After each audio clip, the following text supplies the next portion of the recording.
Good day, folks, and welcome to another edition of Lumberjack Logic. I'm your host, Neil Johnson. People, this video will absolutely make liberals' heads explode. In fact, if you're a liberal, you might want to just jump off because I don't think you're going to be able to handle the truth. Anyhow, but this is absolutely wild because you're going to see Joe Scarborough with Mika. They bring another guy in, and the week has been so terrible for Joe Biden and the Democrats, and such a monumental week for Donald Trump in terms of all the court wins he's been having, watching the Fani Willis meltdown, all of it that you have seen lately has boosted Trump. The polls just came out that showed Trump not only just, there was the one poll that showed him beating him in all swing states. Then another poll came out that showed Donald Trump beating Joe Biden by great margins in all of the key swing states. This is the second poll in the same week. It continues to get worse for the Democrats as they try to gaslight us. But check this out.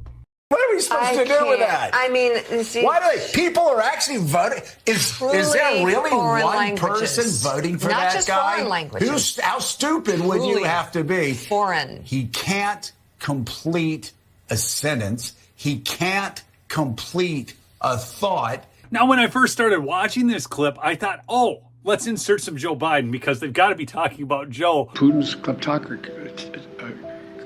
Yeah. No, they're talking about Donald Trump. I went and watched Donald Trump do a rally in New Hampshire, speak off the cuff, deliver flawlessly. This is the most disingenuous nonsense. But they were actually talking about Trump.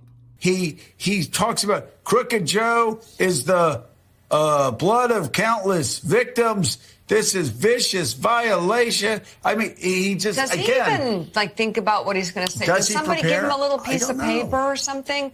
Because that's clear he doesn't. He doesn't even think. Well, but I think, I really don't know, Willie. Maybe you can give us some insight on it.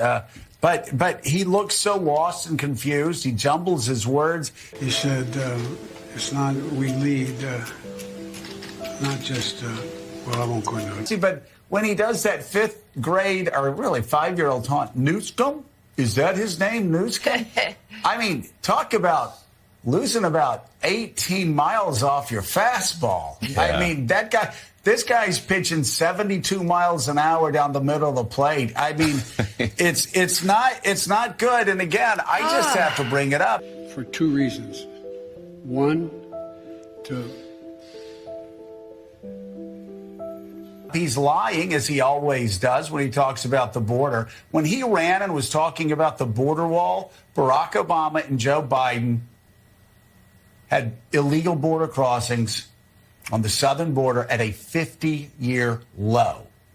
He's just making this stuff up. Okay, what's the better way to take on these cartels? To complete the highest number of credible people. We closed in bipartisan. Get you 4,000. From the United States. Yeah, apparently Joe Biden used to think very differently about border crossings on our southern border. I have this throwback clip that'll blow your mind. This is from one of my favorite follows on X, which is an account called Maze. By the way, my Twitter handle is down below. You can check that out. And please check out my sponsor, Midas Gold Group, MidasGoldGroup.com. And you let them know that I sent you, and you can receive free silver with a qualifying order. You can also text Lumberjack to 232-425 or call them at 480-360-3000. Get yourself some real money in these turbulent times, people. Gold, silver has always been a modicum of exchange, no matter what. Would you allow these cities to ignore the federal law regarding the reporting of illegal immigrants and, in fact, provide sanctuary to these immigrants? The reason the cities ignore the federal law is the fact that there is no funding at the federal level to provide for the kind of enforcement at the federal level you need. Pick up the New York Times today. There's a city not far across the river from my state that imposed similar sanctions. And what they found out is, as a consequence of that, their city went in the dumps, in the dumpster. Stores started closing. Everything started to happen. And they changed the policy. Part of the problem is you have to have a federal government that can enforce laws. This administration has been fundamentally derelict in not funding any of the requirements that are needed even to enforce the existing law. So, Senator Biden, yes or no, would you allow the cities to ignore the federal law? No. Okay.